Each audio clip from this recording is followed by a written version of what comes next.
Vice President Harris says that gigantic social spending bill is, quote, poised to pass soon, despite pushback from moderate Democrats.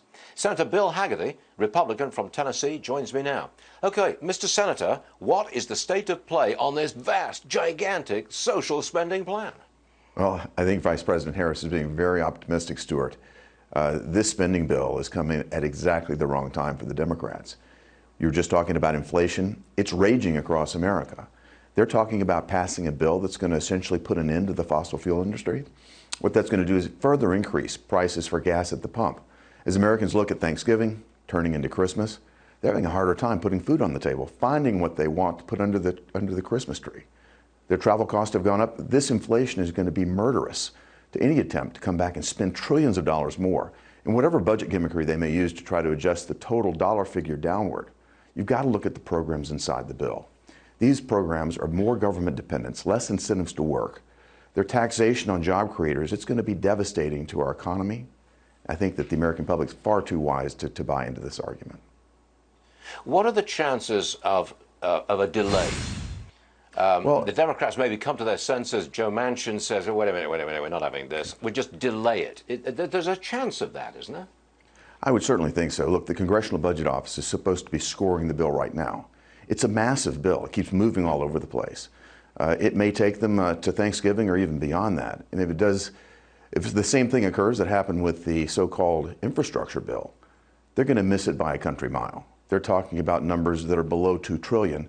I wouldn't be surprised to see another massive miss, just like they did with the so-called infrastructure bill that missed by $250 billion. So we'll see what happens there. But the Democrats, the more moderate Democrats that actually want to see something paid for, I think will be paying close attention to this, and it's going to be hard for them to get there.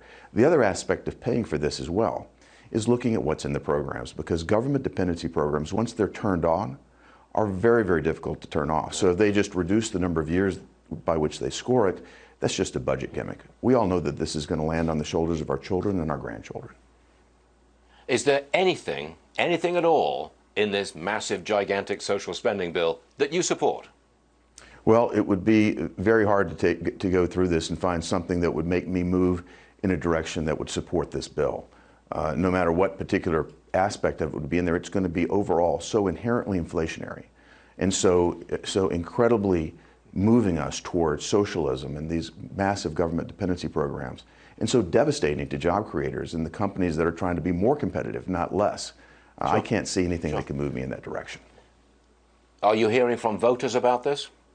I'm hearing from them every day. I think that if you look at what's happened, we've had a massive crisis at our southern border, all precipitated by this administration.